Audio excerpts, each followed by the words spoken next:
right, see if people are coming in. Hi, everybody. We're just getting started. Welcome to Joseph. Boy, those numbers climb fast. Yes. Hey, everyone.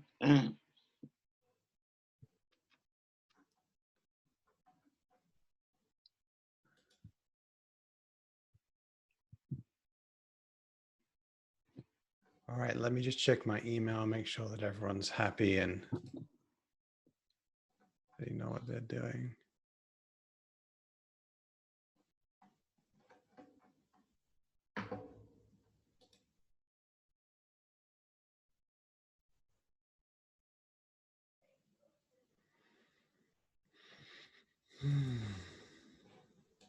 Great, I solved someone's tech problem, so I'm happy.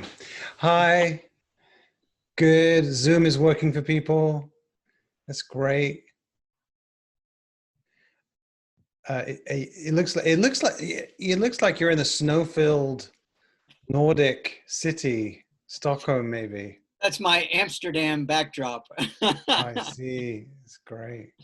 God bless green screens, right? You have a really good. That's a really good green screen. I've seen a lot worse, and few better. That's really good. Yeah. We need to have like a separate session about tech. Videography equipment. Do you know Michelle Schusterman? Have you met her? No, I don't believe so. She's a middle grade. She's doing a session of mystery in this session, and she's in a video, and I felt so embarrassed with my own setup afterwards. Look, with hers, it was like so well done. I'm like, oh God. And I was like, please send me your tech list, and it's like $1,000 worth of stuff, and it's like, okay. Everyone, thank you so much for joining us.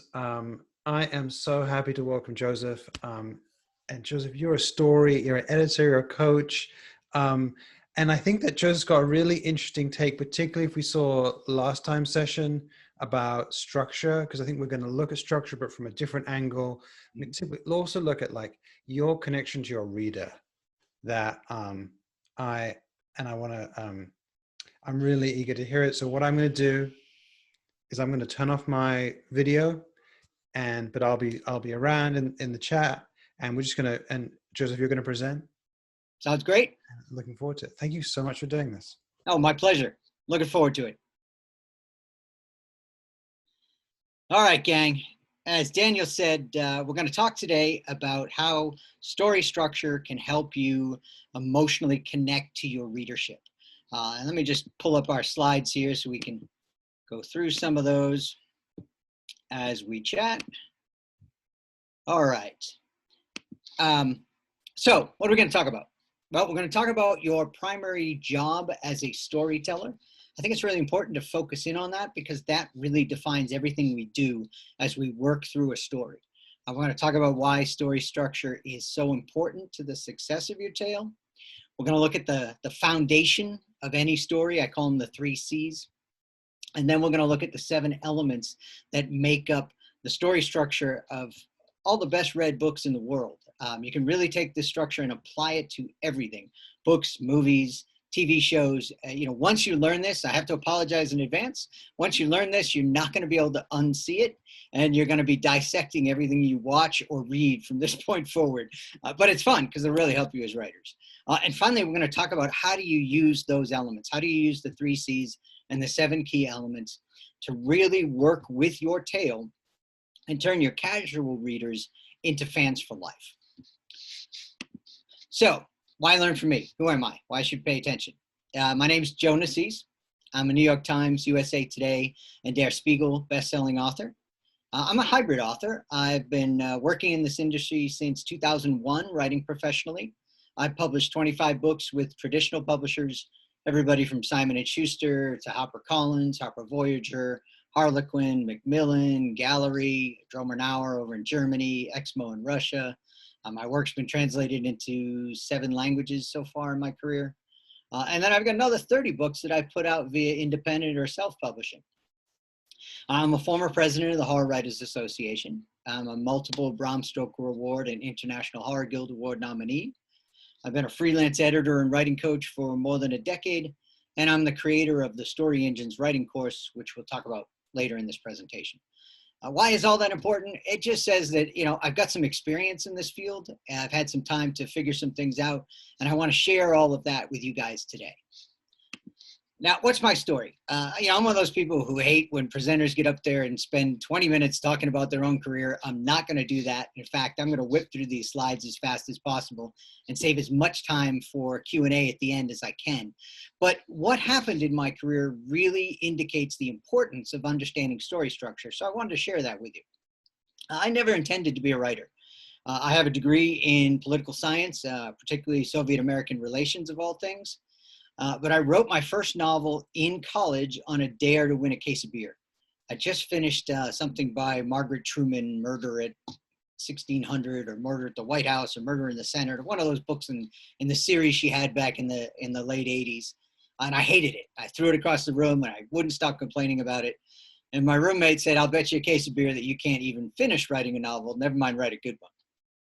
I'm the type of person who responds to dares like that. At least I did in college. So during nights when I worked security from midnight to 8 a.m., I wrote a novel longhand on legal pads. When it was finished, we split a case of Bass Ale, had a nice time, and that book went into a shoebox. 11 years later, my wife found it when we were moving from one house to another. She suggested I type it up, submit it. I did. It sold right away to Simon & Schuster for a 2-book deal. And I thought, yeah, success. I'm going to be a writer. Except that's not really what happened. As a matter of fact, I couldn't sell another book for what was 3 very long years. Total crippled me with self-doubt. I was convinced I was a total hack. And I thought that 2-book deal was just dumb luck. And then to make matters worse, before book 2 hit the market, about a week before launch, my editor left Simon & Schuster and went over to Random House. That meant I was what they call orphaned. I didn't have an internal champion at the publishing house to push the book, and it totally flopped. And that's a problem. In traditional publishing, you're only as good as how well your last book sold. So with that book crushed, I thought, oh, I'm in trouble here. So something had to change, but I wasn't quite sure what. So what I did is I sat down and I pretty much read till my eyes bled. I mean, I just wanted to see what other people did to make their work successful.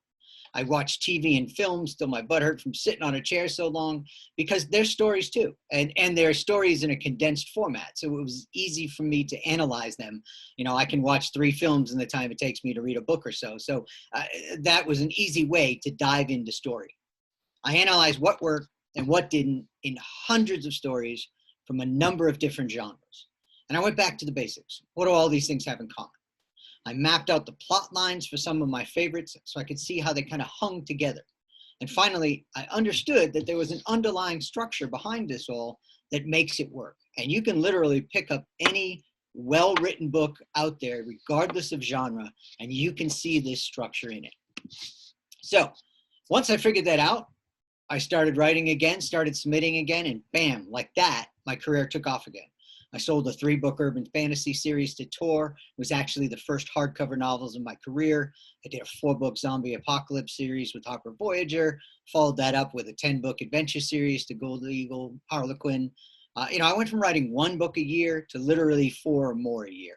Really changed my writing process, and it changed my success as a writer. When rights to my earlier series came back to me, I revamped those, put them out under new covers, and started self-publishing those in 2011. And that sophomore book that flopped, which was called The Heretic, and now has sold, this is actually an older slide, it's sold 750,000 copies to date. And 16 years later and 11 books later, I'm still writing that particular series. So big success. Here's the original cover and the new cover right now. Just kind of a funny curiosity there that's still going after all these years. And I love this series. It's one of my favorites to write. All right, so structure. How does it impact our job as a storyteller? Well, What is our job as a storyteller? I mean, if you sit back and you really think about it, what are we supposed to do? And my view on that is it's our job to take our readers on an emotional journey. That is what storytelling at its heart is all about. People want to take and put themselves in someone else's shoes, even if just for a little while. They want to go somewhere else. They want to be somewhere else. They want to experience what that person is experiencing. And the way we pull them into our story, the way we make that emotional connection is through the way we structure the story itself.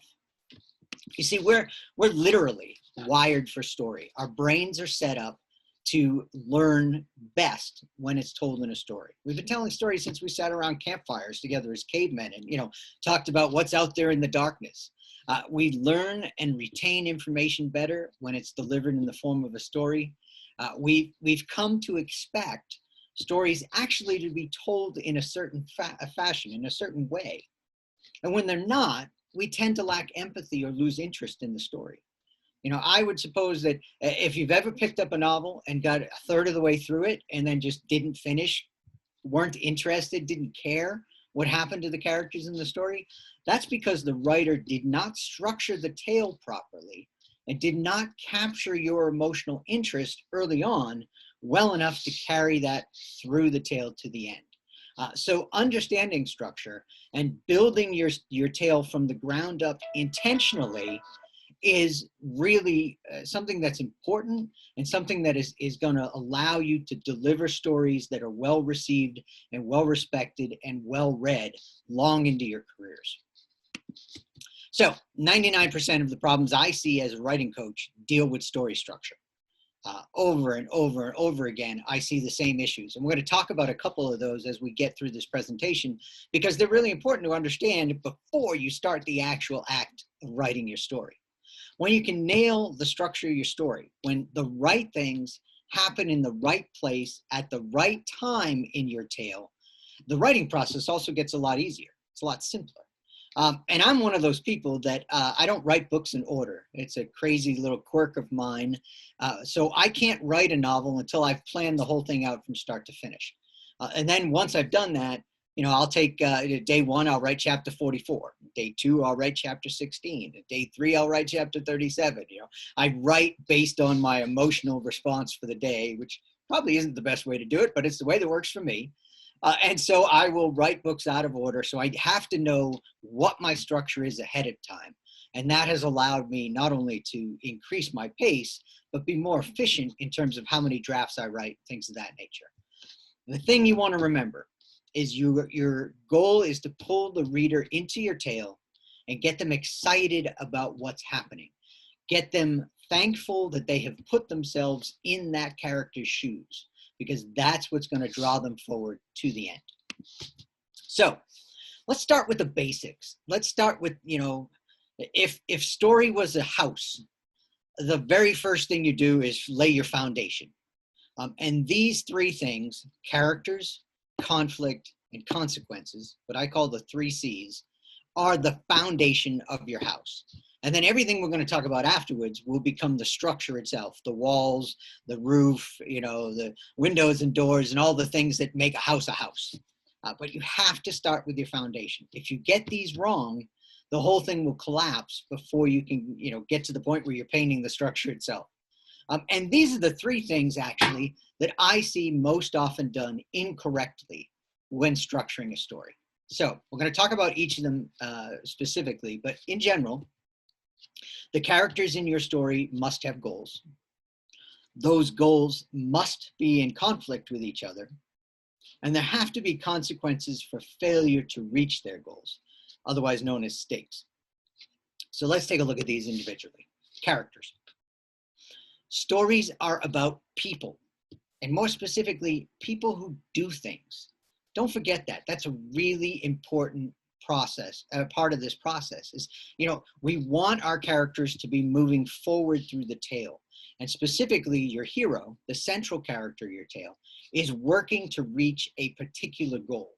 It's that goal that drives the story forward. It's what I call the story engine, the thing that pushes the tale from start to finish. Give you some simple examples of that. You've got Frodo from the Lord of the Rings. His goal, destroy the One Ring. Katniss has to survive the Hunger Games. You know, Harry Potter has to defeat Voldemort.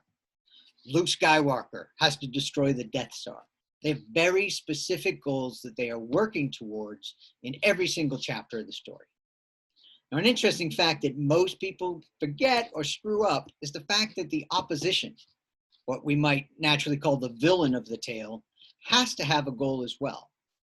And I use opposition because, you know, the thing that is opposing your hero isn't always an individual. Sometimes it's, you know, themselves, they're fighting against their inner nature. Sometimes it's nature itself, you know, something like Call of the Wild, where they're trying to survive, you know, the cold weather and all that. You know, it isn't always a person. But I tend to think of stories as hero and villain, and so I use villain more often than opposition. But they are interchangeable. Just be aware of that as we move through this. So your character has to have a goal. Your hero's goal and your villain's goal have to be in opposition to each other. Why? Because that generates conflict. A story without conflict isn't really a story. It's just a slice of life, a vignette, a window into something that's happening. But that's not a story. Conflict is what brings your story to life. And in order to have true conflict, the goals of your hero and the goals of your villain have to be diametrically opposed to each other.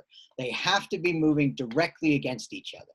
If the hero succeeds, the villain has to fail. If the villain succeeds, the hero has to fail. And frankly, it doesn't matter which way you go. You could choose to tell a story where the hero fails. You could choose to tell a story where the villain fails. Doesn't matter. But it has to be one or the other. One of the things that I see often is writers will set up the hero with a particular goal, and they'll set up the villain with a particular goal.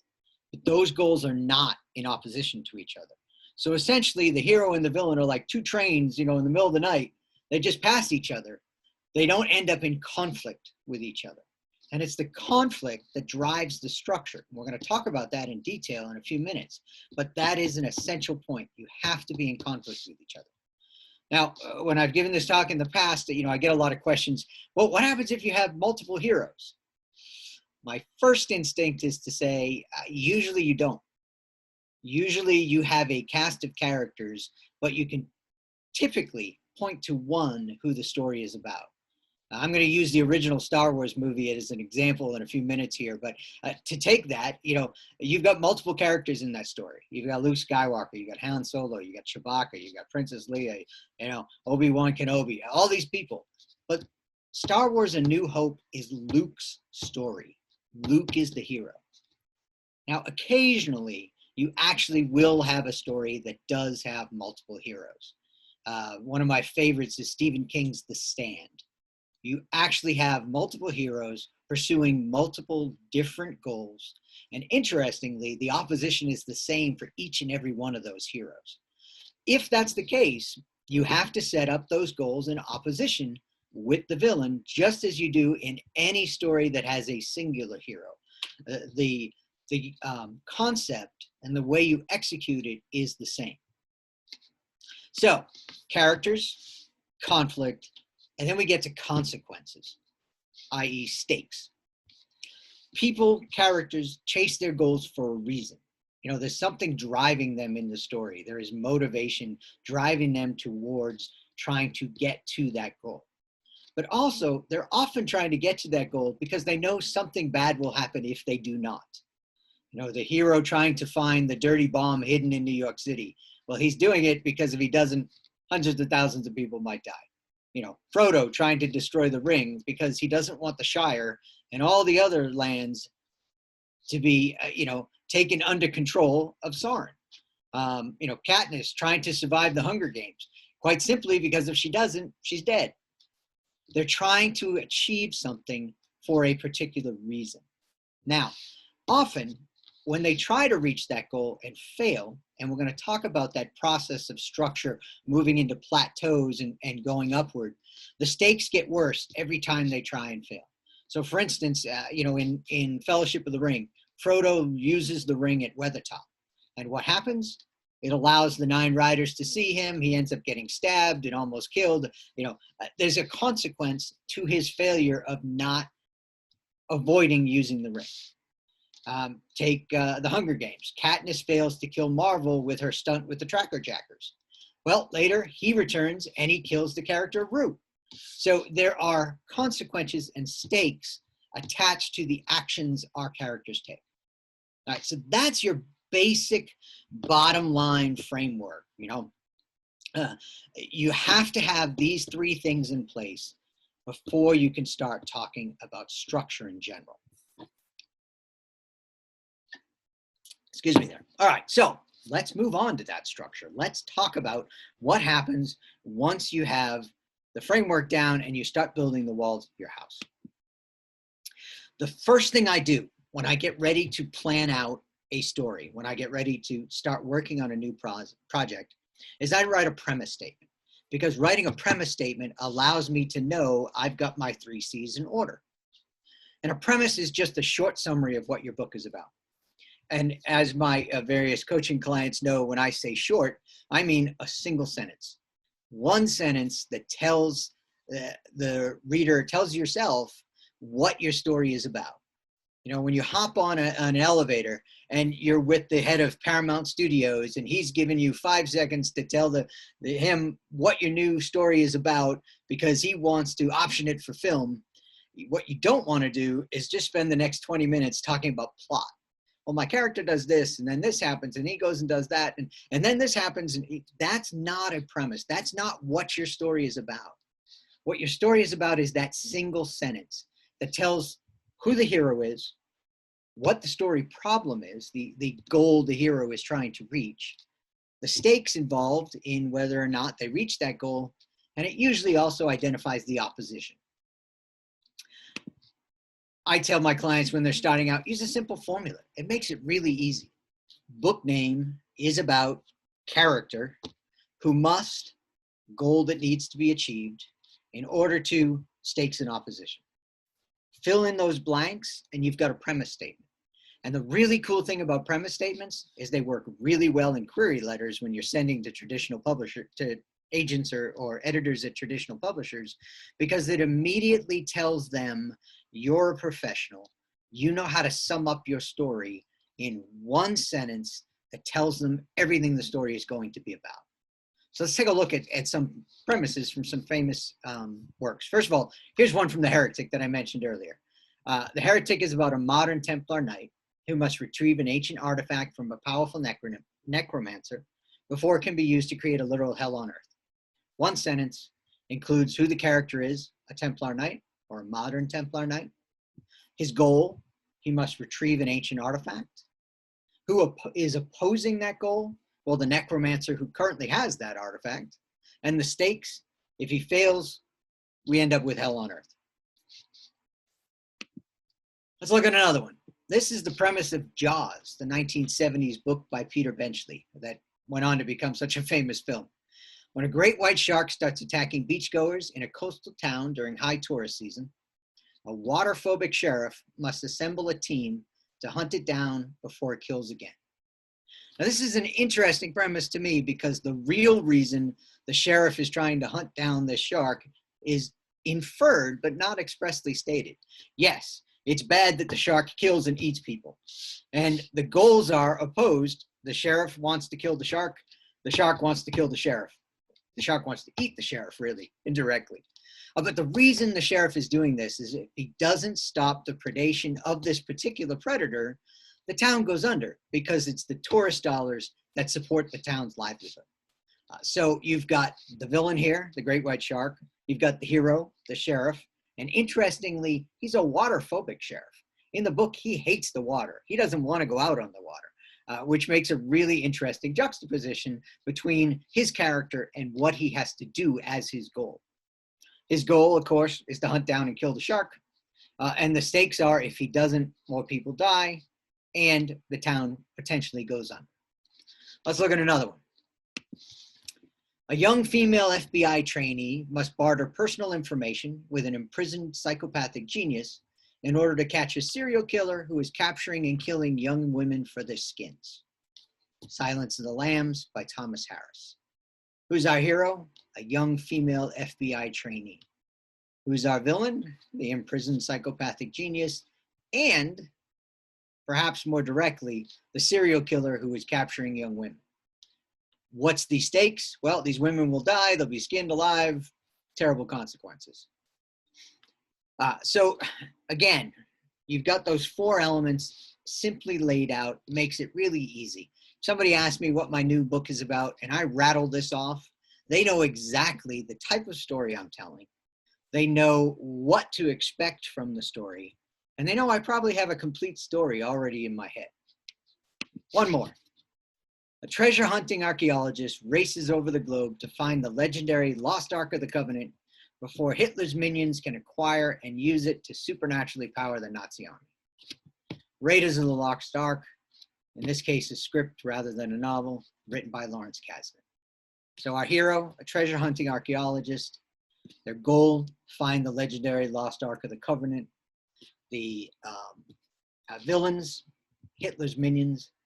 And why? What's the stakes? Well, we don't want that power to be behind the Nazis and allow them to achieve a global control. You might notice that in every single one of these examples, I have not named the character specifically. I have used something that identifies who that character is, and it describes them as a kind of archetype. Because when doing premise statements, when talking about your story in this kind of log line fashion, you don't want to get into specifics of character names or things that can confuse the person you're either writing to or speaking to.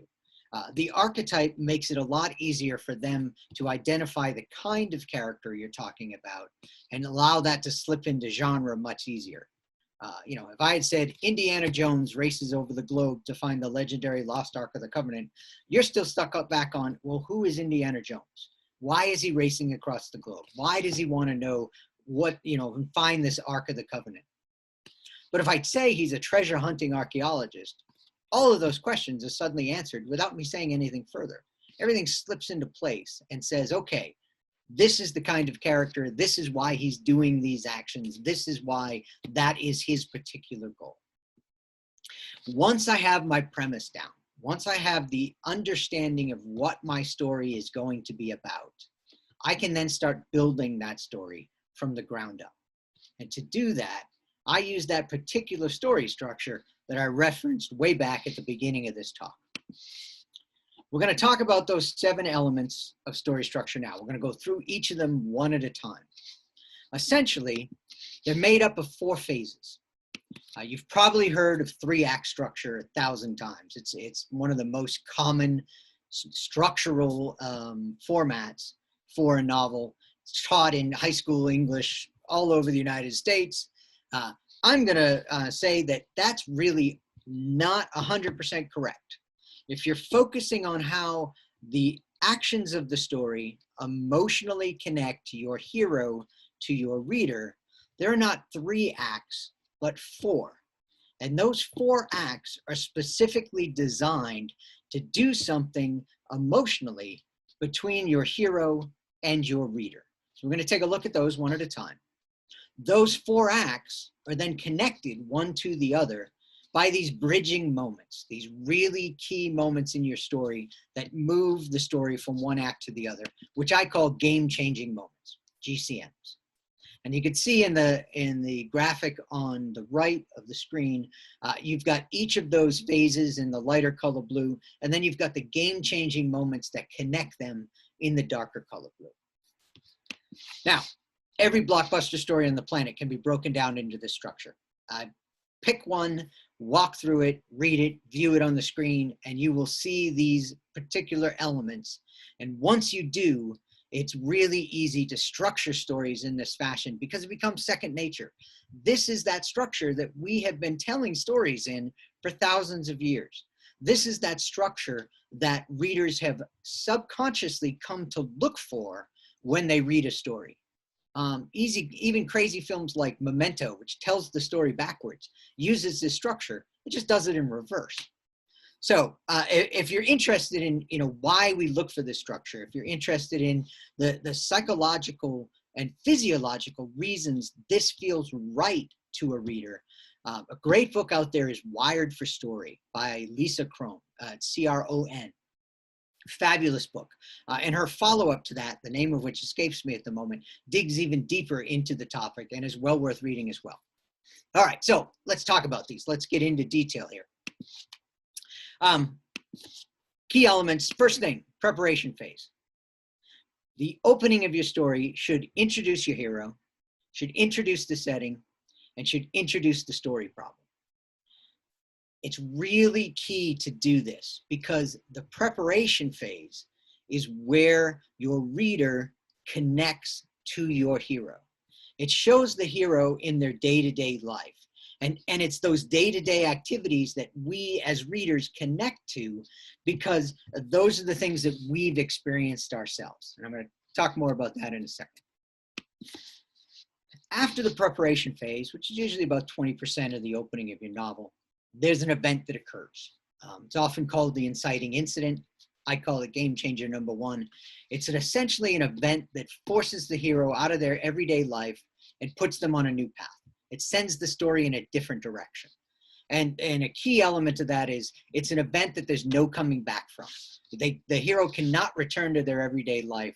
Something has occurred that forces them elsewhere. That brings us to phase two, the reactive phase. This is where the hero reacts to the events in that game-changing moment in an emotional way. Often, they really don't know what's going on. They're stumbling around. I like to call it, stumbling around like a chicken with their head cut off. They don't know what to do. They react. A great example of this is in the Da Vinci Code, where the hero, Robert Langdon, falls upon the death of his former mentor in the Louvre. He doesn't know what's happening. And while he's standing there, all of a sudden this albino assassin tries to kill him and he goes on the run. It's not the death that is the game-changing moment. That's a hook. It drags you into the story. It's the attack by the assassin that changes Robert's life because now he's on the run. He doesn't know why. He doesn't know who's chasing him. He doesn't know who the villain is or what they want. He's just reacting emotionally, trying to survive the event that just occurred. That brings us eventually to game-changing moment number two. In this moment, the hero learns something that gives him or her a focus on the story problem. They know that their goal is now opposed, and often they know who that opposition is. So if the preparation phase is designed to get the reader, in tight with the hero, game-changing moment number two is the point in the story where the reader starts rooting drastically for the hero. They know what the hero is trying to accomplish. They know that someone is trying to prevent the hero from doing that. And so now they're tied into the story. They want the hero to succeed, so they start emotionally rooting for the hero to do just that. That brings us to probably the most important phase of the novel, which is the proactive phase. And as you can figure out, the reactive phase is where the hero reacts emotionally to what occurred. The proactive phase is where they start doing things that intentionally to try to reach their goal. They go on the offensive. They're actively working to find a solution to the story problem. And usually there's a kind of climb and plateau, climb and plateau, climb and plateau process here where the hero is trying and failing and trying and failing and trying and failing. And every time they try and fail, the stakes of the story get higher. Now it's even more important than they succeed. In the last session, if you were there, she talked about the oh shit, oh cool kind of process where the story jumps up and down in the plot. And that's the same thing here. It's a try and fail sequence with the stakes getting more important every single time that happens. That brings us to game-changing moment number three. Now, at the end of the proactive phase, there's usually this moment, a lot of people call it the dark night of the soul, the all or nothing kind of moment. It's that point where the hero is at their lowest. They've tried several times to succeed. They've failed. The stakes are astronomically high now. They're wondering how on earth they're going to accomplish this thing. And along comes game changer number 3, like the cavalry riding over the hilltop. And the hero gets the final piece of the puzzle they need to take the battle to the opposition one final time, which of course brings us into the conclusion phase. That's that final time. That's that activity. The hero makes that last all or nothing attempt to defeat the opposition. They're either going to win or they're going to lose. They're going to succeed or they're going to fail. There's nothing else that happens from this point on in the story. And usually after game changer number 3, there's no new information introduced into the story either. It's just the act of following through and bringing that story to its conclusion. So let's take a look at this using a real story. And I'm going to use Star Wars: A New Hope since we've referenced it earlier. Our preparation phase. We see Luke Skywalker on Tatooine. He gets the droids. He's arguing with his aunt and uncle about doing his chores. He longs to be somewhere else, to have more adventure. Those day-to-day things are what tie the viewer or the reader to the hero, because everyone watching this has felt that at some point in their life. They've longed to be somewhere else. They've been tired of doing the same thing day in and day out. They've argued with their parents over their chores. We've all felt that. We've all been there. And so that gives us a tie to the character. That emotionally connects us to the character. We have empathy for that person. So then Luke finds the message. Princess Leia asks for help. He goes and finds Ben Kenobi. That sets up game changer number 1.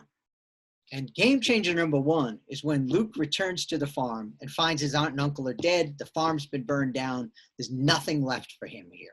His life has just taken a radical left turn. There is nothing he can do, no reason for him to stay here anymore. A lot of folks think that's the message from Leia that is the game changer, but that is incorrect, because Luke can come back from that moment. He doesn't have to follow the message. He can delete it and ignore it and go on with his day-to-day life. That message is just a hook. Game changer number 1 is when he comes back and finds the framework of his life has now been destroyed. So what does he do? He reacts emotionally. We get the reactive phase. He goes along with Ben Kenobi because he has no other reason to do otherwise. Nothing for him there on Tatooine, no reason to stay. They take the flight to Alderaan aboard the Millennium Falcon. They get captured by the Death Star. They sneak aboard and rescue the princess. But the key here is that Luke is not in charge of his own story. He's following along emotionally. Ben, Han, even Leia are really in charge, and Luke kind of just drifts along behind him.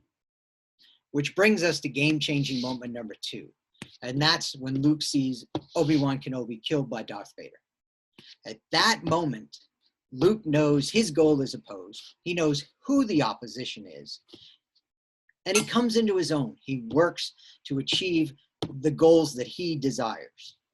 Which brings us to the proactive phase, where he tries and fails. He escapes from the Death Star. He journeys to the Rebel base. There's a whole discussion about, they got to attack this gigantic killer planet thing. But unfortunately, they don't know how. So game changer number 3 enters the story. They get the knowledge that the Death Star has a key weakness. If they drop a photon torpedo down this particular exhaust port, it sets up a chain reaction, and boom, the Death Star gets destroyed. From there, we go into the conclusion. And basically, that is Luke's attempt to drop that photon torpedo down the exhaust shaft. Nothing else happens. Everything from game changer number 3 moving forward is set up to allow the story to achieve this particular all or nothing attempt to win the day. And as we know, he does. He succeeds. The villain is defeated, not killed, just defeated. And from there, that sets up the other stories in the series. All right, so tips to remember. You have to have a preparation phase. That's one of the big things I see often. People skip it. They want to jump right into the action. There's this thing, start every story in media res, in the middle of things. And if you do that, you lose the opportunity to emotionally connect with your audience. Even thrillers that start off with a big bang, big activity, some event, have a preparation phase. They get us empathically connected to the hero, so we care what happens from that point forward. Game changer number one has to happen around the 20-25% mark of your story. If it's too soon, you don't have enough empathy build up with your hero. If it's too late, the story feels dragged out unnecessarily, and you have the opportunity of losing your reader. So right around the 20% point is a good mark. All right. Another thing I see often, your hero has to be heroic. They have to be the person that defeats the opposition and solves the story problem. And I don't care if they're, anti-heroes. I mean, they can be heroic too. Take the TV series Dexter. A serial killer as your main character is definitely an anti-hero. But they still have to be the one driving the action. So often I've seen novels come in, the writer does everything great up to the 3/4 mark, and then something falls from the sky or some new character appears and defeats the villain, and the hero is no longer heroic. They have to be heroic. The story problem, the central question of your tale, the hero's goal, the thing they're trying to achieve, must be answered by the end of the book in order for the reader to feel satisfied. Otherwise, they feel cheated. I have a novel, Eyes to See. It's probably one of my favorite novels. Spoiler here, I apologize. But when I initially turned it in, the hero's goal was to find the daughter who had been abducted from his home 5 years earlier. That had been the thing that he's chasing throughout the whole book. And when I turned it in, I didn't have an answer to that question. My brilliant idea was going to be stretch this thing out through as many books as I can, and the hero is going to get closer but not get an answer. And my publisher, Dromer Nauer over in Germany, actually refused to publish the book unless I changed it. Now, I'd been paid a fair bit of money to write this book. I had 2 others under contract. There was no way I was letting this thing get away from me. But I argued pretty emphatically that, this is what sets the series. And my editor, Tim Sonder-Huskin, taught me a really important lesson. He says, no, if you don't answer that question, your readers won't follow you to book 2. They'll be too frustrated to do so. You need to answer that and have the answer drive the action for the next book in the series. And he was entirely right. And the book is so much better with that answer in place. So story question has to be resolved. Now, that is plot structure in a quick nutshell. And we got about 20 minutes here to go through some questions. So a couple last minute things before we get to the Q&A. I've created a cheat sheet for you. I've taken these, whatever that is, 8 or 9 different novels in different genres, and I've broken them down by the 7 elements of the story. So you can see, all right, take the tale overall, and here's where the preparation phase is. These are the game-changing moments. Here's how this is all structured to emotionally pull the reader from the beginning to the end of the tale without letting go all the way through it. I've got romance, thriller, detective, crime, mystery, science fiction, fantasy, narrative, nonfiction or memoir, horror, literary fiction. I even did a short story for you. So you can go to that link, bit.ly/plot summit, put in your email, and I'll email that right out to you. And you can use that as a reference for looking back and saying, okay, how do I structure this stuff? How do I do this in my own stories? So that's the cheat sheet. If you want to dive into this stuff a bit more in depth, a couple options here for you. Number one, whoops, come back. Sorry about that.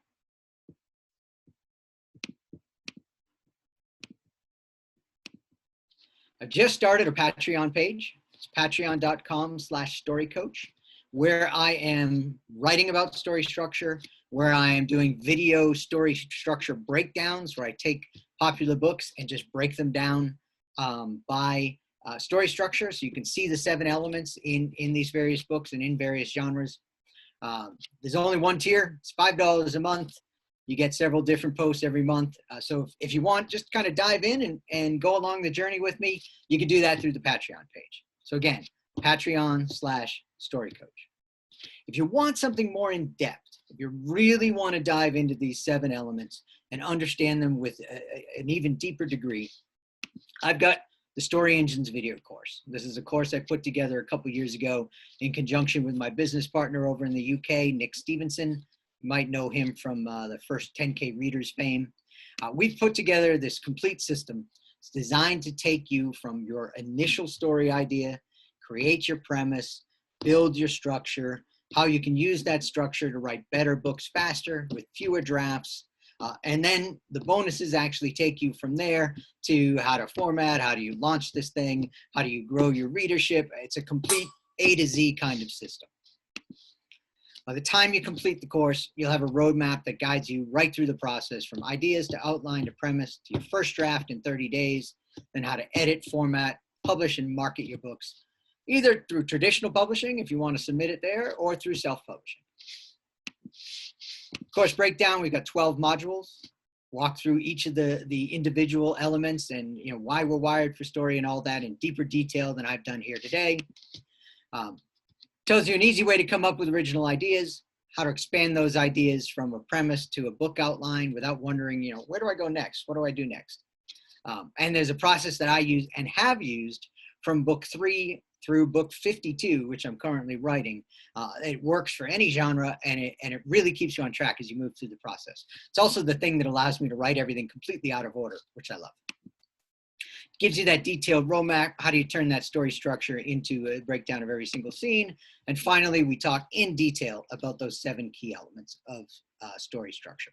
How do you fill in the gaps? How do you create that compelling narrative that your reader just digs into it and turns those readers from basic readers into fans for life? We've got a bunch of bonuses in there too: the path to publication, your marketing blueprint, resources vault, private support community. I mentioned all that stuff. Basically, the idea here is there's no fluffy bunny thinking. We give it to you step by step, follow the process, and you end up with a novel at the end of it all. How do you sign up? Go to yourfirst10kreaders.com/storyengines. There are actually 3 free videos there that you can watch that talk a bit about some of the stuff that I've talked about here, but goes in a little bit more depth. But that gives you an introduction to the style and the type of course material that you're going to get. And then you've got 2 options. You can go with a basic plan, which gives you the course and the bonuses, or you can go with the advanced plan, which gives you the course and the bonuses and some one-on-one coaching from me to help you through the process. So those are the 2 options. And again, you can find it at yourfirst10kreaders.com/storyengines. So that's it for now. Let's move on to the Q&A. Daniel, you back with me? You got it. All right. That was great. Thank you. We're just going to jump over to the chat, just kind of pull some questions out of the chat. Is that the best way to do this? We've also got questions in the Q&A, so it's kind of like a question of... Oh, I see it. Okay. There's a question that I wanted to bring up a little earlier. This is from because I thought it was really it would help a lot of people. Alara asked this in the chat a little ways up, but not too near the end, saying, "I started my novel with an inciting incident.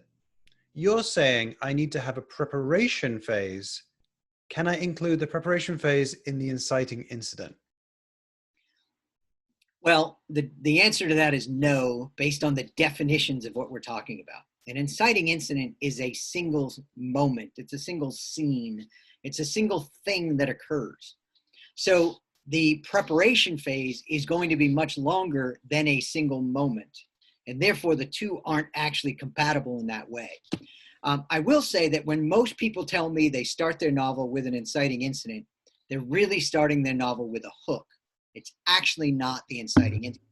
So ask yourself, when you look at that inciting incident, can the hero do anything with respect to that incident other than move in a particular new path? If they can ignore the incident, if they can find their way around that incident, if that incident is not an all or nothing push in one direction, it is not the inciting incident. It's really just a hook to get the reader tied into the story. So first thing would be look at the definitions, try to decide which you actually have, a hook or an inciting incident.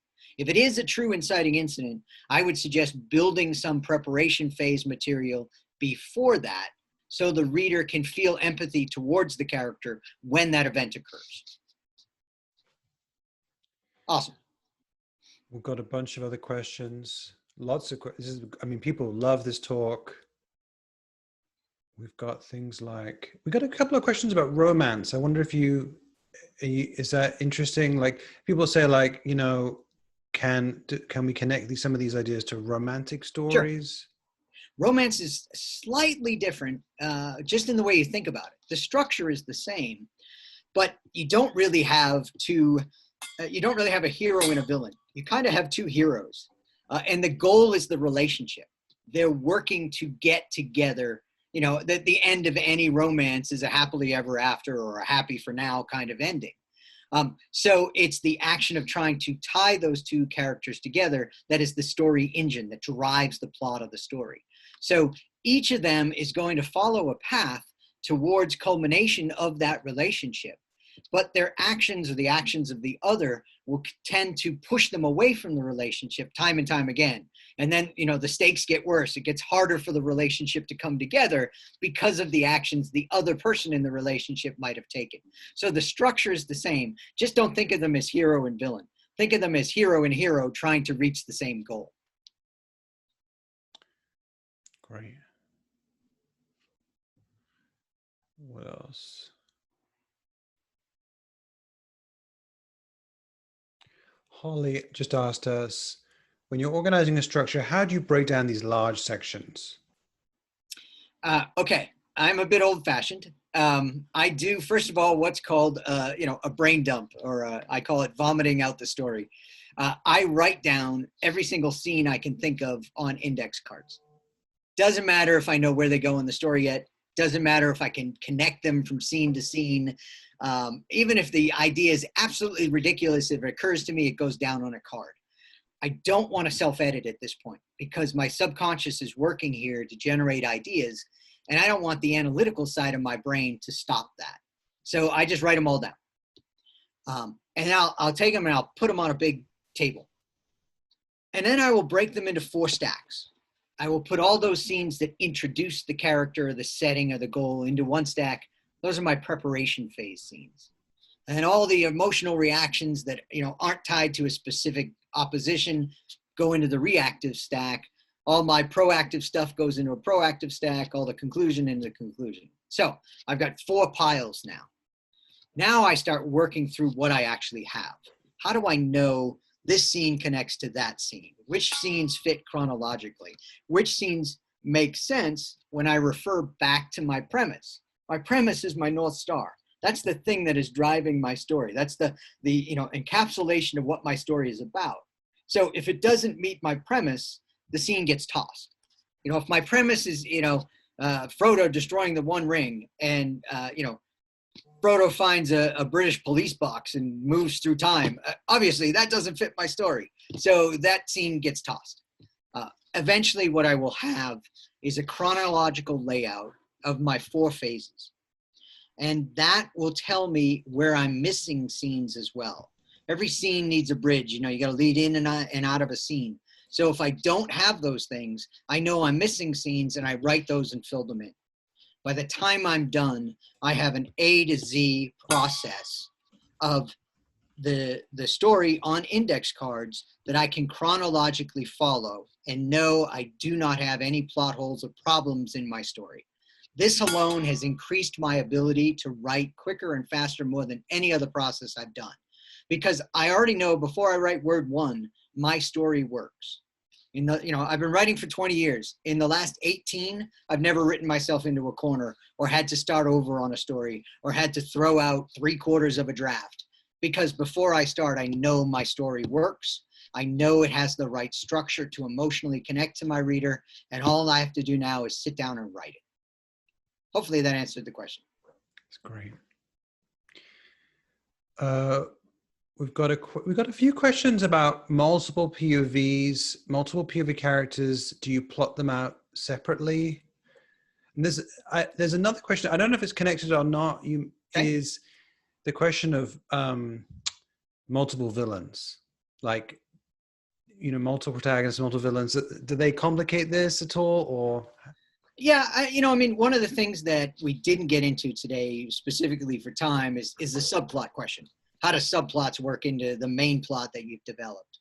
And my argument is they work in exactly the same way. So, if I have multiple POVs, yes, I plot my POV characters following the same sequence, because if they're POV characters, they're carrying a part of the story.